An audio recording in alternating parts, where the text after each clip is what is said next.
It's Groundhog Day for Arsenal, so it seems. Always the bridesmaid, never the bride.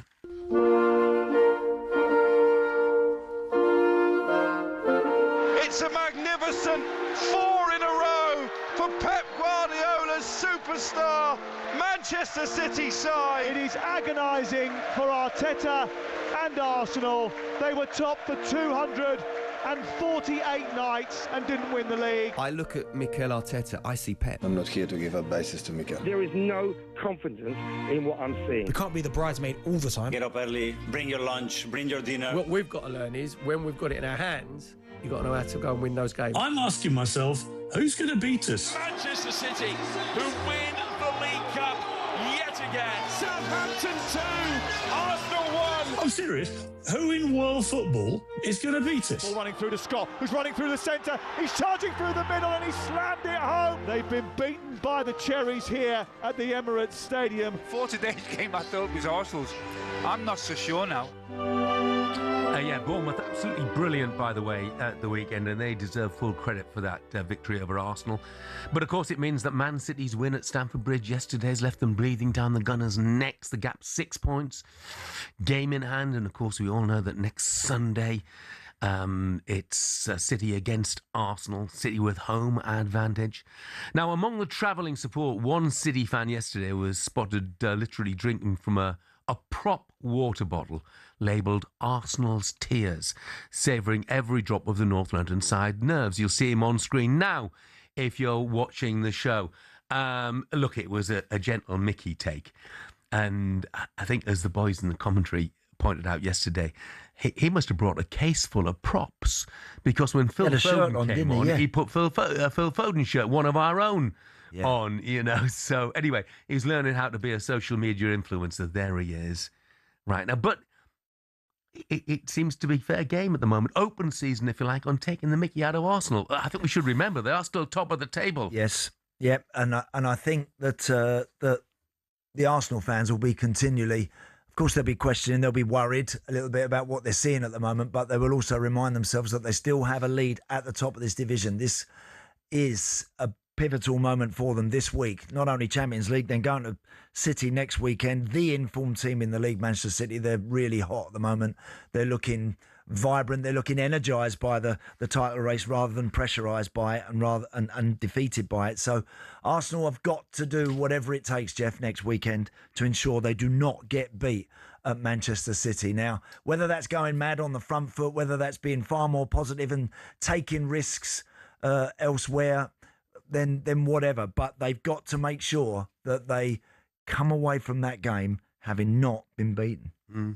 How would Arsenal fans view winning the Champions League but failing to win the Premier League? I think look, if you win the Champions League, I think it's very difficult to turn around and say your season has been a disappointment or failure. I don't see that by if you win the Champions League. After all, it's the most coveted prize. But Arsenal, having been top of the pile for as long as they have this season now, for it to slide away and slip away would represent real major disappointment. I think a lot of the Arsenal fans, whilst they would love, of course, they would love to win the Champions League, I think they desperately want to see their team get over the line in the Premier League, because I think the Premier League status, winning that, gives you the foundation, the platform then to go and build and be a consistent winning team over the next 3 or 4 years. It almost feels to me like the Champions League almost comes after, once you've got that Premier League title in your back pocket a bit, Jeff. So they've got to do whatever it takes to get over the line. I still think they'll do it. I still believe Arsenal will do it. But it's getting tight, it's getting very tense, and at the moment they're not playing with real freedom, and they've got to try and find ways to cope with that. That freedom might not come back in the remaining games. It's so pressurised, they might not be able to find the free flowing stuff, but they've got to find ways to get over the line and get the games won. Yeah, it's very difficult in their situation to go out and play with a flourish, isn't it? Yeah, it is. Let's take a call. Graham is an Arsenal fan. Morning, Graham. Hi, morning. How are you? Morning, Graham. Yeah, good, Graham. So how are you feeling about the title race? Yeah, absolutely no doom and gloom here at all. We're six points ahead.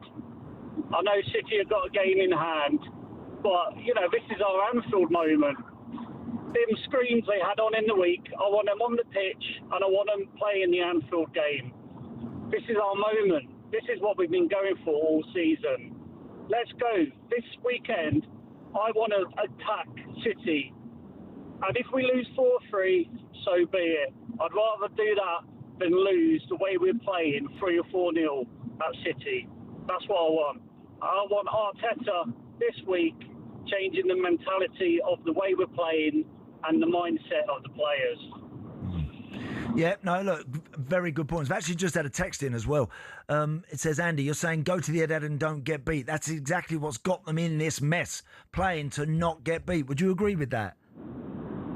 Yeah, absolutely. I mean, this since Christmas, I think we've been pretty poor. I was at the Chelsea game in the Premier League a few weeks back, and we were lucky to get a win in that game. And our luck won't continue, and I think that's proven in the last few domestic games. We've got to do something different. City are going to expect us to play the way we have been over the last few weeks and months. We've got to turn up with a different mentality, and we've got to be on the front foot and just go for it. Like I said, this is our Anfield moment. Come on, boys, let's do it. Look, brilliant. Thanks, Graham.